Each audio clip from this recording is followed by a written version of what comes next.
Good evening, everyone. This will be the last class. It's more like a farewell class only. I don't have any specific topics to discuss, but I'll take up your queries. And I've given two more handouts today. It is on the antepartum hemorrhage. They were uploaded on the portal. You can check that out. And one is on carcinoma cervix. The one which is on the carcinoma cervix, it also includes the part that was supposed to be covered in the pathology section. So you don't need to study anything else on that same topic. Everything is given in the handouts, including pathology and the gynae part. Okay, everything is given in detail. The carcinoma cervix handout is divided into two sections. One is the carcinoma cervix intraepithelial neoplasia, which is like in situ lesion, and the other one is the cancer cervix proper. And the investigations and treatment, everything is given separately. You can go through the handouts. It's given over there. Okay.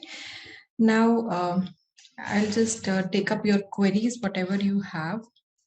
Last time, you people had some queries regarding, one was about the acute kidney injury. As far as I remember, I gave you the investigation details and I asked you to write out the management based on the same part. This is all I remember. This is all I have the record of the lecture. If it is any different, please let me know. And in acute kidney injury, if you get any question, if it is a general question, just take it as a step-by-step management into pre-renal, renal, and post-renal causes, and keep it very short. You don't have to enumerate each cause and write down the management accordingly. Say if it is pre-renal, then we know that it is mainly due to hypovolemia. If it is renal, that means it's a renal pathology. It can be tubular or glomerular, whatever. And if it is post-renal, it is usually the post-renal causes. So it can be an obstruction, any carcinoma, those kind of things usually happen. So just write down in brief. And investigations have given you a whole detailed chart. I found that in the record. So that is what you have to do. There's nothing specific to discuss about that. Okay. And then there was one more query regarding the forensics part. And in forensic, we had the query regarding the poisoning. Okay. In poisoning, rarely UPSC has asked remotely about some specific, some poisons like paracetamol, lead poisoning. But most commonly asked question, one is the organophosphate poisoning. You can note down the topics if you want to. Then you have got aluminum phosphide poisoning, that is sulfurs poisoning. And the history will also be likewise that a patient has consumed some medicine which is used to store some kind of crops or something like that, or a pesticide the patient has drunk. And based on that, you can write on the answer. Then lead poisoning and mercury poisoning. These two topics have become important recently. Lead poisoning has become important since the debate about the noodles that was revolving around with the monosodium glutamate. So lead poisoning is one important topic. Then you have got mercury poisoning. Mercury poisoning has become important thing to discuss, and this mercury poisoning was also discovered recently in South India in some of the areas, when it was said that the fishermen have caught some fishes and in random sampling some mercury traces were found. So UPSC has asked about lead poisoning when the debate about the Maggi noodles was in the news. So they can ask you about mercury poisoning this year or the coming next year. So read about that topic. Then UPSC can also ask you in poisoning with other names. For example, the other name for lead poisoning is saturanism. So they can give you these kind of names, plumbism. So these are the chemical names and the chemical names of the poisoning, because lead is also called as, it's the other names only. So they can ask you with these names as well. So these are given in the books, and okay, these are given. So just make a note of that. Now, in each of the poisoning, how do you need to remember that in what poisoning, what are the main signs and symptoms? So each poisoning will have characteristic one or two signs and symptoms that you have to remember. There will be characteristic symptom, rest other like nausea, vomiting, tremors, sweating. These will be the common ones. For example, in lead poisoning, in the chronic lead poisoning, you get that blue line around the gums. That is the characteristic point. So in history also, you are likely to get that. Also, there will be a history of exposure if it is not a direct question, if it's a case study. Okay, so those 1 to 2 points when you are going through these poisonings, make a habit that whatever unique or characteristic point you find out in the sign and symptoms, just at the beginning of the topic, just write it down or make a separate list. Like for lead poisoning, these are the 2 symptoms. For this poisoning, these are the 2 symptoms. So that in the end, when you don't have the time to revise all of the poisonings, you can at least memorize that list. Okay. Other things, just need to remember that gastric lavage will be done mostly in all the poisoning. Wherever it is contraindicated, just remember that 1-2 conditions. Okay, those are an exception. By rule, it will be.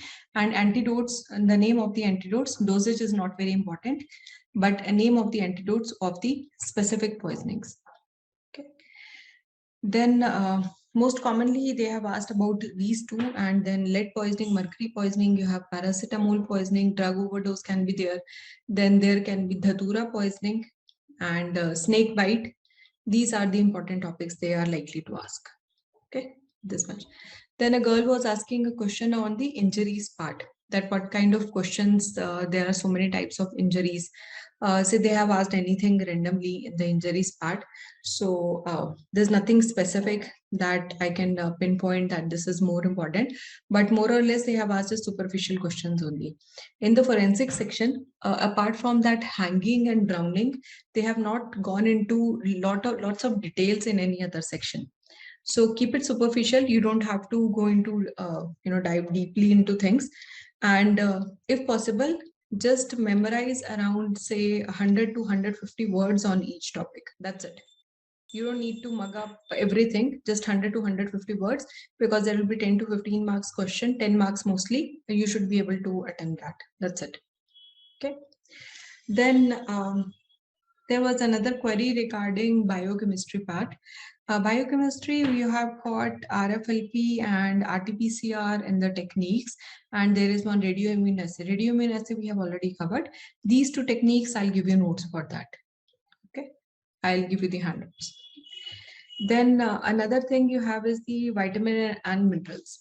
In vitamin and minerals, they can ask you again anything, and most common minerals and their dosages, sorry, vitamins, their daily requirement and their sources. Usually they all have got fruits and vegetables as sources, except, and there are a few exceptions, like vitamin B12 is an exception that the veg sources are less. So these are just the common things. You don't need to mug up them separately. If possible, just remember that all the yellow colored vegetables and fruits are rich in vitamin A, all the yellow ones, okay? Mango, papaya, and these all carotenes one, they will be there. Then vitamin B sources, most of them have animal source as their source. So you can start with poultry, you can start with fish, eggs, and then you can write about a few vegetables. Also, the green vegetables like you get these days is broccoli and beans, they are also rich in vitamin B. Okay. Vitamin C is found in all the types of citrus fruits. Anything that tastes sour to you is rich in vitamin C. All the fruits. Okay. Including like grapes or apples, the rare things that you rarely hear about, they are all rich in vitamin C. Then vitamin D, you all know, animal sources as well as this milk and sunlight is more important. But these things, they have this milk and everything, they have in very less quantity. So you start with animal sources. Okay, milk is more rich into calcium. Then sunlight, fresh sunlight that you can mention. Then vitamin E. Vitamin E is also present in certain vegetables and animal sources of that. Then it is also present in nuts, in almonds, walnut, that is rich in vitamin E. Okay. So these are just the basic things what is rich in. The sign and symptoms for vitamin B, it is vitamin B and C, it is usually related with anemia, neuropathies and these things. Vitamin A is related to eye ailments. Vitamin E is importantly related to fertility and epithelium. Vitamin E is related to all the type of epithelium, skin epithelium. If you have heard, like you go to a desi barber shop, especially, they keep on saying vitamin E wala facial kar denge. Even to boys, this is recommended these days, right? So that is with the epithelium, basic epithelium. Okay. And that epithelial lining is also a part of the epithelial lining of gonads. So testes and ovaries. So it is related with fertility as well. Okay. Then vitamin K, you all know, it is related with clotting. Okay. These are the basic things about it. Then for anatomy, you people were asking, I went through in detail about the questions. See, for the questions that in the, I think Ritesh asked about the question on uh, cranial nerves and all of these things, CNS. So in CNS, they have asked about cranial nerves randomly. There is no particular choice I could see that they have any kind of thing. But there's something that I cannot really help with that. If I come across anything that will be helpful, I'll share it with you. But so far, the thing and the mantra is that you have to practice the diagrams, practice the course of it, and in the course you'll find the branches also, and write down that same thing in the theory. That is all they have asked. And the main function, the name of the nerve, all the names of the cranial nerve, 1 2 3 4 1 till 12, and their main function. Just 1 2 main functions is enough. They have asked a simple, direct, and big question only. Okay. Then what else was left? For pharmacology, I've said before also, the syllabus is very arbit and it's difficult to finish. So stick to all the important topics that were important from MBBS exams as well. They are less likely to ask anything apart from that. Okay. Then I'll give you some handouts on infections that will include the microbiology part as well as the medicine part. So those handouts are still pending. Those will cover. And there is one set pattern when you have to write down about the lab diagnosis of the infections. So for lab diagnosis of any infection, you can write on the pattern if you want to. I'm going to dictate it. Any kind of infection, first is the type of sample. You have to mention what type of sample you are collecting. Is it a blood, serum, is it a biopsy, or what is your source of sample? So you have to mention the sample. Second thing that you have to mention is you will start with the most important and most basic investigation. Okay, say for example you have a case study, and the case study, it looks like a typhoid case.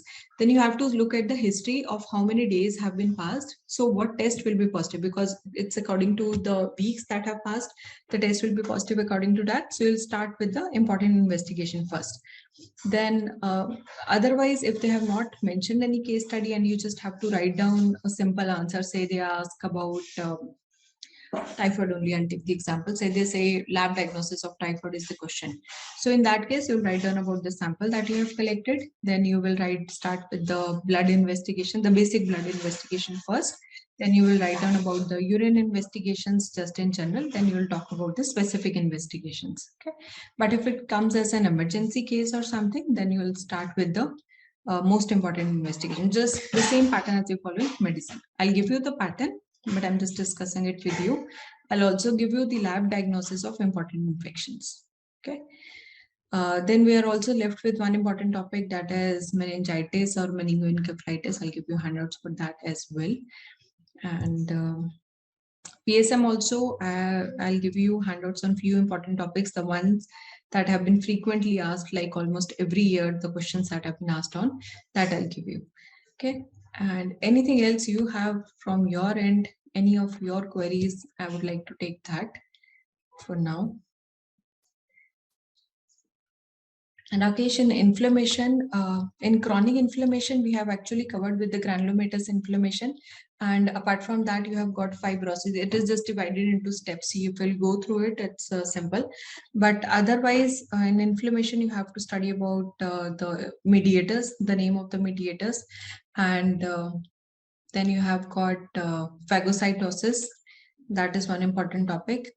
And then you have got healing and repair also with it. So the healing with the first intention, second intention, those kind of questions have been asked. They have not asked in a lot of detail, but these are the common questions they have asked. So those are the important topics. And I'll check if I've got the notes for the inflammation. I'll note down the topic. If I have the notes, I'll share it with you. I think I have. So I'll share it. Let me note down the topics. Okay, what else?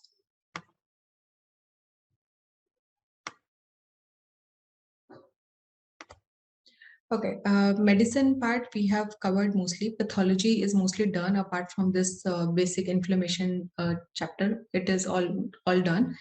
Then I also have got some flow charts for the immunity section that I'll share. Those are my handwritten notes only. I'll share the images with you. Okay, I'll share it in the group. So that part will be covered. Infections, I'll give you the handout or the basic layout at least.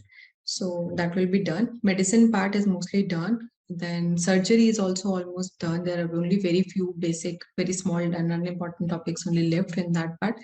Obs and gynae will be almost done through handouts only. And pediatrics, skin, and psychiatry was completely done. You don't need to refer anything else. You have all the notes, right? Then you have got PSM. All the important topics will be covered, including tuberculosis and the AIDS part. That is like HIV. That will be covered. Okay.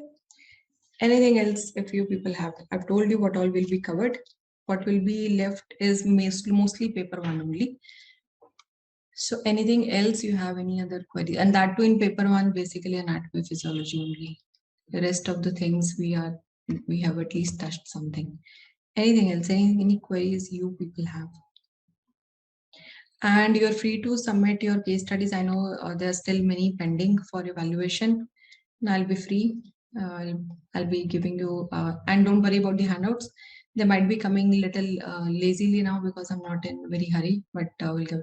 Sleep and physiology, that you have to. Physiology parts, the physiology and anatomy, I told you in the first class, that is the most of the parts you have to cover yourself. If you have any specific doubt on problem in understanding something, Rakesh, you can message me separately about that.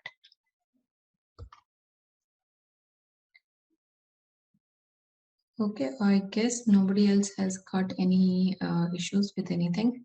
In the chat box, flow chart for chest pain and abdominal pain. But there's nothing like a flow chart for chest pain we have discussed. Okay. And in flow chart, actually, there is just approach to how do you approach a patient. So the basic thing will flow, as you said, they say a patient is coming, I'll start with the chest pain. Patient is coming with the chest pain, and it is only mentioned that there is patient is coming with chest pain. Okay, and no other history is given. So two things that you have to keep in mind: chest pains can be the causes like the cardiac and the non-cardiac causes. Okay, cardiac causes you can diagnose it based on ECG findings, and that will be conclusive. In non-cardiac causes, you have to remember the pulmonary causes, then the musculoskeletal, and also the GIT causes, upper GI causes. It can be esophagitis, gastritis, any gallbladder pain radiating and mimicking as a cardiac pain. Okay, so these kind of things can happen. So these will be your differentials. You don't need to mention the differentials unless you are asked, but keep these things in mind while you're evaluating a patient. So starting for the chest pain, you'll first look at the condition of the patient, check the vitals, monitor that. Those basic things are done. Then you'll start with the investigation for ECG. If ECG is normal, you'll take the patient for chest X-ray. You'll evaluate the patient. You'll also ask about the nature of the pain. Is it constricting? What it is localized to, or it is a very sharp type of pain? Is it related to any kind of movement? Was it related to food? All the aspects, those things you will cover. And then you can actually write down your differentials, that if ECG is not normal, these are the cardiac causes, will be managed accordingly as emergency. You can go for emergency cabbage or PCI or whatever intervention is needed. Now, if it is a pulmonary cause, then the most important emergency things like pulmonary embolism, you have to rule out. Okay, that is an emergency finding. But if you get any other thing like this, patients of COPD or bronchitis or the other things, that you can manage accordingly. Okay. Then if you have got the causes like GI causes. In GI causes, if it is esophagitis, just in general, but nothing, there's no history of, because esophagitis is also commonly caused because of suicidal attempts. So that you have to rule out in this case. Okay, some patient has drank some phenyl or some other kind of corrosives and the patient is having pain in esophagus, that you just rule out. You just need to mention just one line on that. Then next, about the any perforated peptic ulcer, that you have to keep in mind. That is the emergency that should be sorted out early. And if it's a gallbladder pain, it's acute cholelithiasis or cholecystitis, then you'll put the patient on antibiotics. You'll wait and watch till the patient recovers. Okay. In these type of flow charts, like it's a chest pain, you cannot make a very big flow chart. In these type of flow charts, if they give a a random question like write about the approach to a patient coming with a chest pain, and they'll just give an age, right? So what UPSC expects from you is that you should understand all the causes.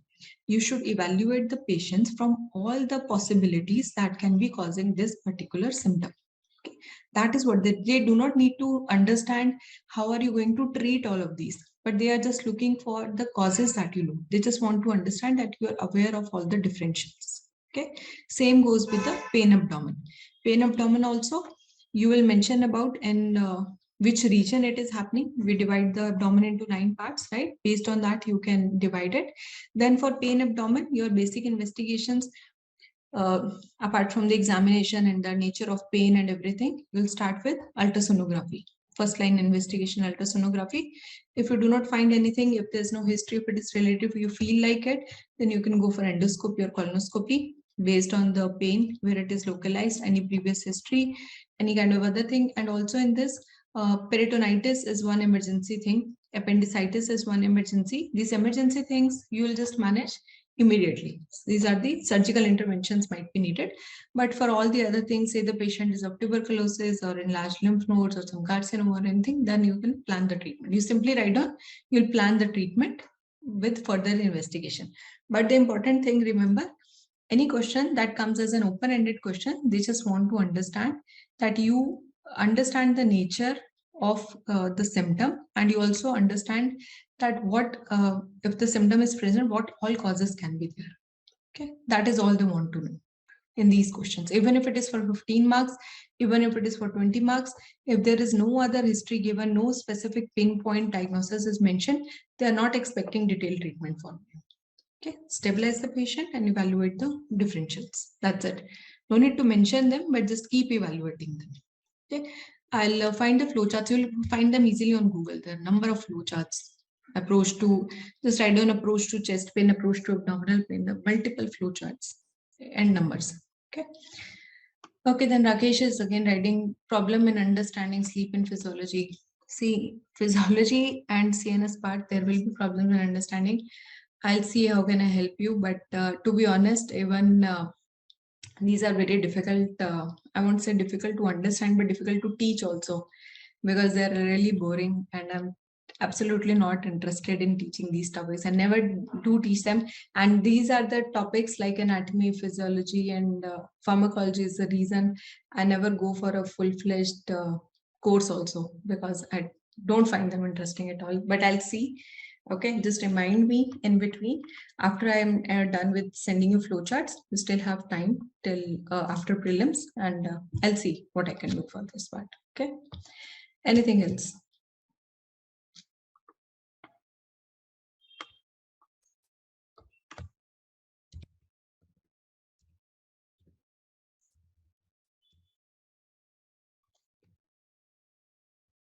Any other topic? Anyone?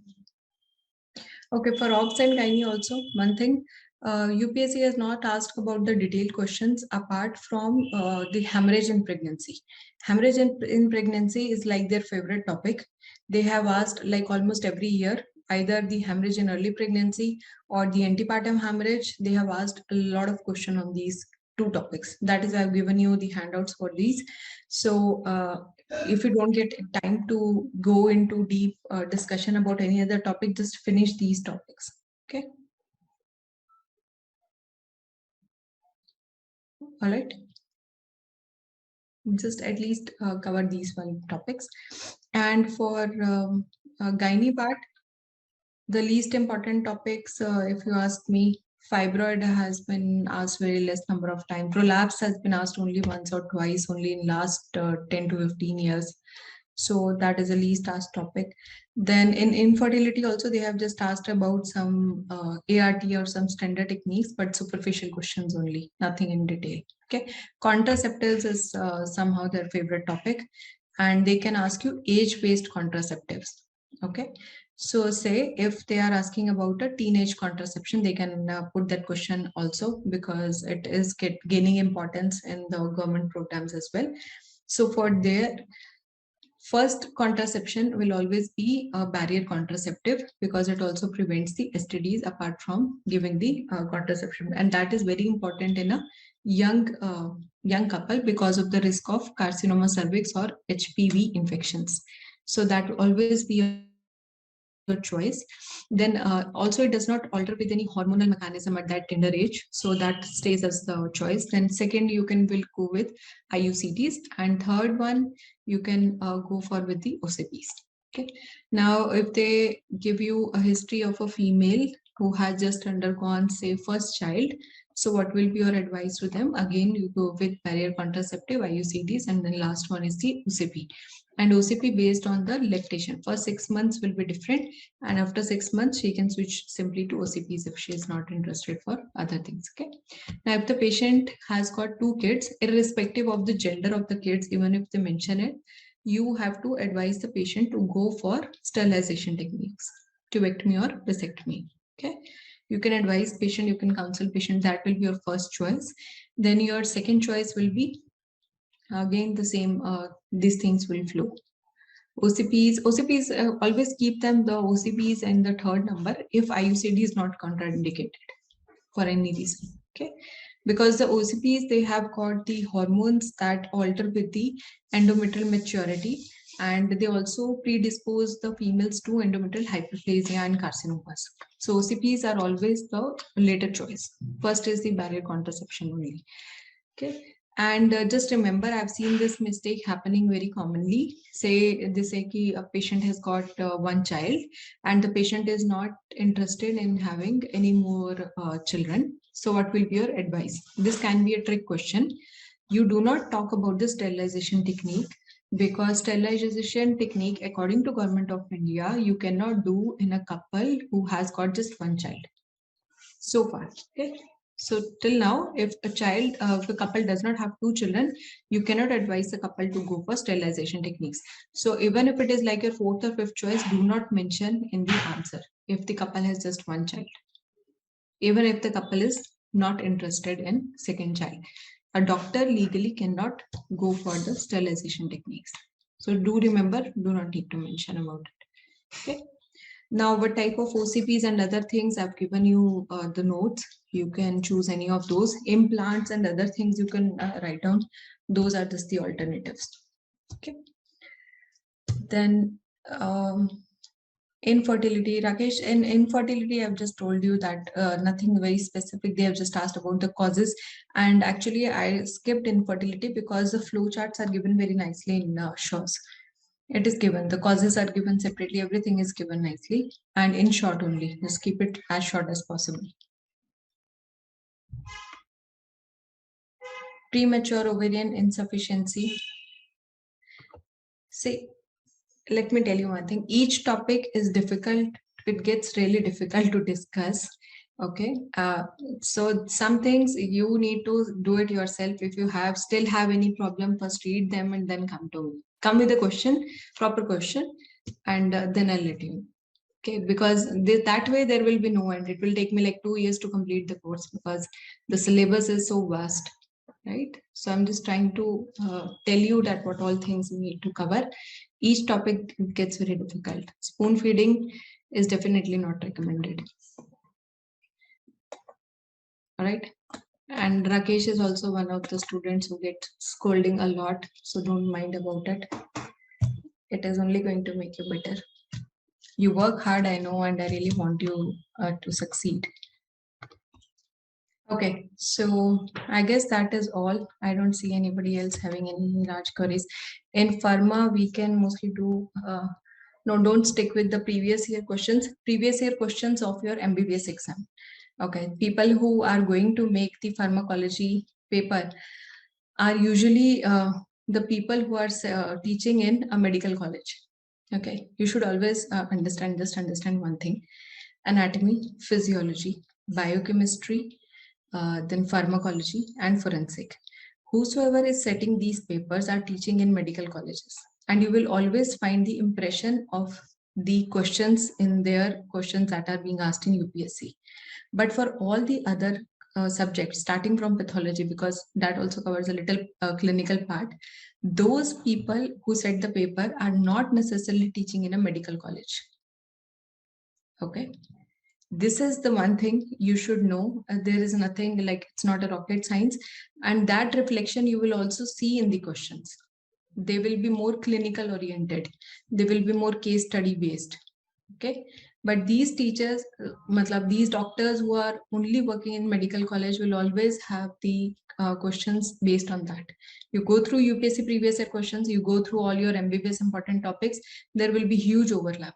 Very rarely they are going to ask you one unique question, but that will be unique for everybody. So you don't have to worry about that question. Okay. Say if it's a 100 marks paper, for example, and if they are asking 80 marks from the syllabus and 20 marks is completely out of syllabus and difficult, it is difficult for everybody, every 100% of the students. Nobody has a time to read all of the MBBS books. किसी के पास नहीं है, MBBS में ही नहीं पढ़ते हो.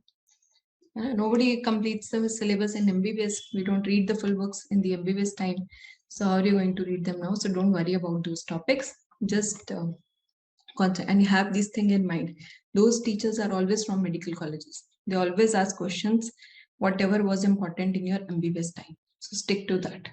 Okay. Even for pathology, micro, sometimes it happens, but mostly those are the clinical people. Okay. So keep that thing in mind. That way you'll be able to prepare better. So for these subjects, stick with your MBBS important topics, important questions. The standard of questions and all of these things are based on that only. Very rarely they're going to ask you clinically oriented, and even if they do ask, they're going to give you proper range along with the RLFT, RFT, very basic MBBS level is maintained. Whereas if you go to the clinical papers and medicine paper, they're not going to give you nothing. It will be altogether a difficult part. Okay, so that is a difference. All right, then I guess that's all with the queries.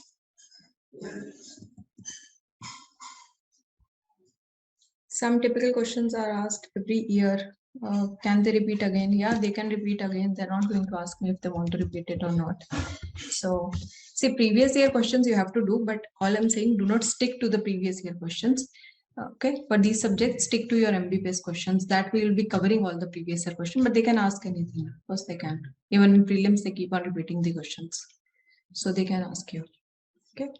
And if you have any queries, not just related to medical science, anything even related to prelims, I have got a huge, I don't know if you people know or not, I have been working as a prelim strategist in Bachiram for 6 years.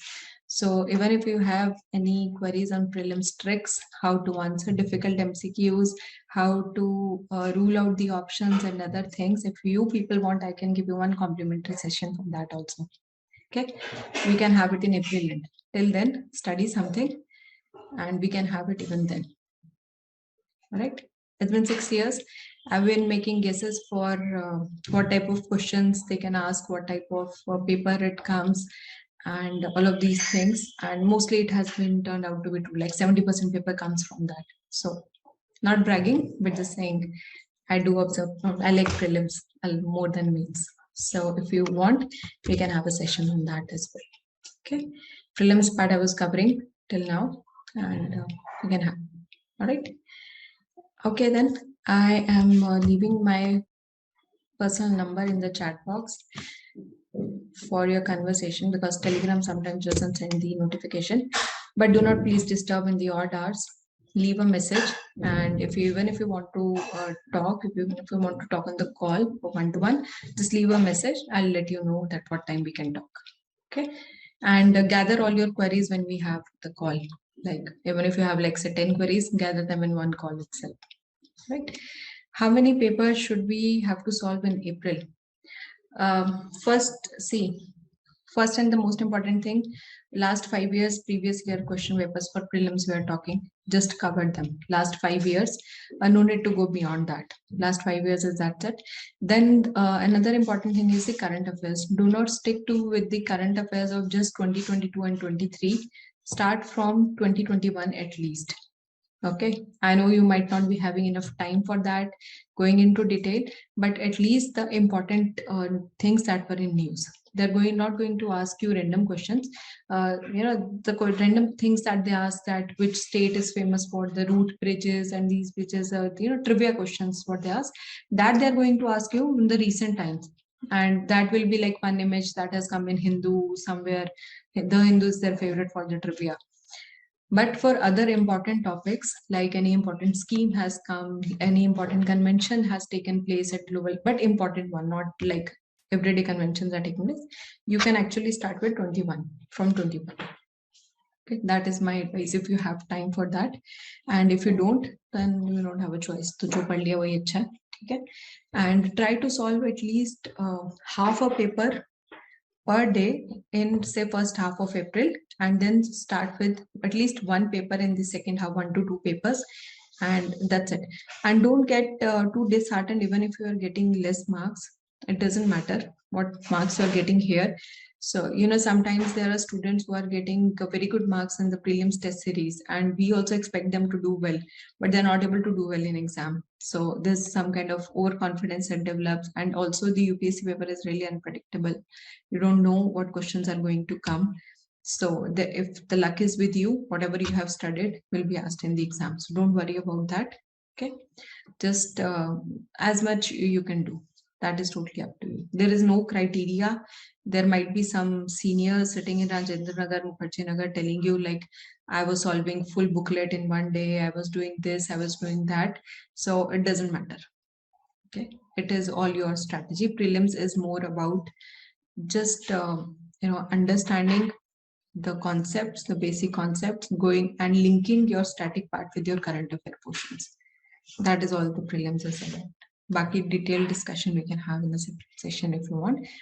But that is all for now. If you want to study for prelims, just make a timetable, concentrate only on prelims starting from now, and start practicing that part. And for CSAT, is asking, see, CSAT is just a qualifying exam.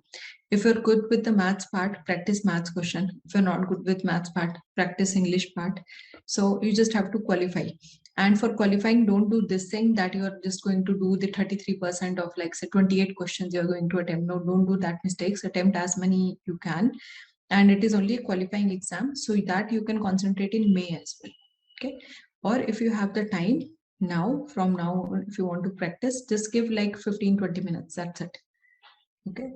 And try logical questions if you are good at it, because logical questions, I always found that doctors are good with the logical part, so they are able to solve those questions better. Okay, so try with that part. Practice the logical part, permutation, combinations, and these kind of part you practice for now, and that will be sufficient. CSAT ho jata hai. It's only the GS part that hangs, at least for doctors.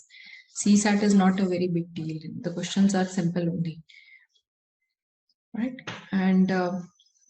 And just for the GS part, current affairs has gone really important. It is getting important every year, year by year. So if you have time, go for it. And not every remote thing you need to know, just the important topics, important parts. And for trivia, if you are reading the newspaper, you'll be able to cover the trivial part as well. But if you were not, then there's no point mugging up at this point. Okay, for next year देखना अगर किस्मत खराब हुई, ठीक. So for now, just concentrate whatever you have studied till now, and also it's very important to make a timetable. That is more important, and stick to the timetable.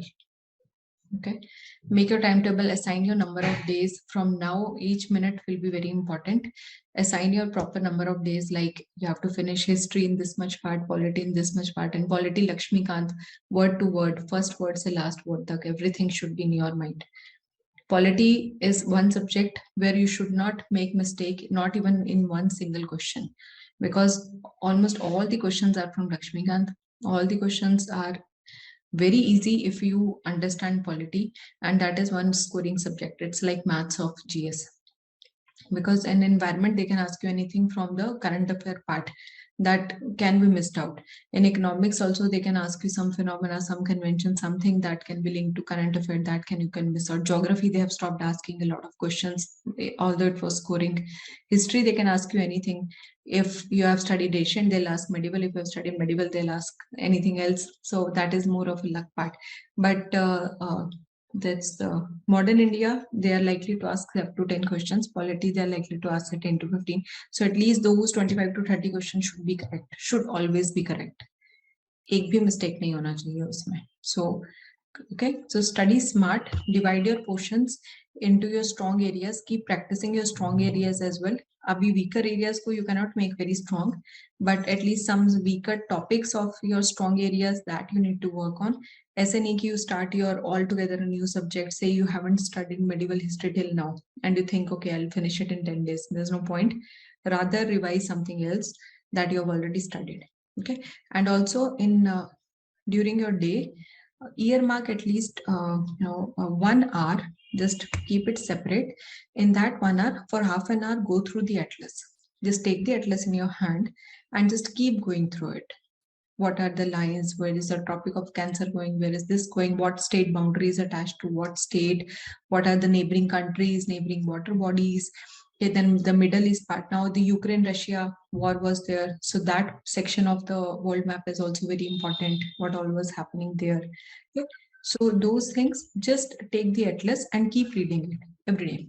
Then next half an hour, keep it for schemes and the government policies, the recent schemes. Because I'm not saying it in a political way, but since this Modi government has come, the schemes have become very important. He is launching schemes and UPSC is asking schemes. It looks like they are just making up more and more content for UPSC only. So that part has gained importance in recent times. So schemes also. So you keep this time separately and keep half an hour if you want for CSAT section. Okay. So apart from that, just go and study your at least 2 GS topics if you can pick up. I used to prefer reading 2 subjects a day, 3 hours in the morning, 3 hours in the evening, but it's totally up to you. How do you want to study? Okay, because I used to get bored, so I used to pick up 2 subjects. But if you don't find that comfortable, stick to 1 subject. But whatever number of hours you assign in a day for prelims study, do that. Okay, and take half a day break, say on a Sunday or whatever day you're comfortable in a week, half a day only. Morning part, go and study your atlas and schemes and everything. I won't say full day break. Okay, and do take break till you get prelims. Keep taking the breaks in between. Don't worry about it. It's not a do or die thing. It is an important thing, but it's not a do or die thing. You all are doctors. You all have alternate career plans. I always keep on saying this because I've seen people getting into depression and everything, even after number of attempts. I know students who have given like 6 to 8 attempts, still not able to clear. But now they're fine. They have cleared NEET, PG. They were doing something else, so that's okay. Right? Don't get disheartened. This is not a matter of do and die or something. You all have stable careers. Right? So you have my number. You can drop a message if you feel like, and the rest I'll keep updating in the Telegram group. I'll keep sending you handouts, and we'll meet again, maybe for a prelim session or after the prelims part. And all the very best to you all for the preparation. Anything, if you have any feedback, I would like to take that as well. Okay. Demon is writing something. Thank you, Raymond. It was actually wonderful having with this batch. You were the least fussy people I found. So all of you were very patient and cooperative. Thank you. And I'll see you all. We'll stay connected. Don't worry. See you all. All the very best for your preparation. Okay.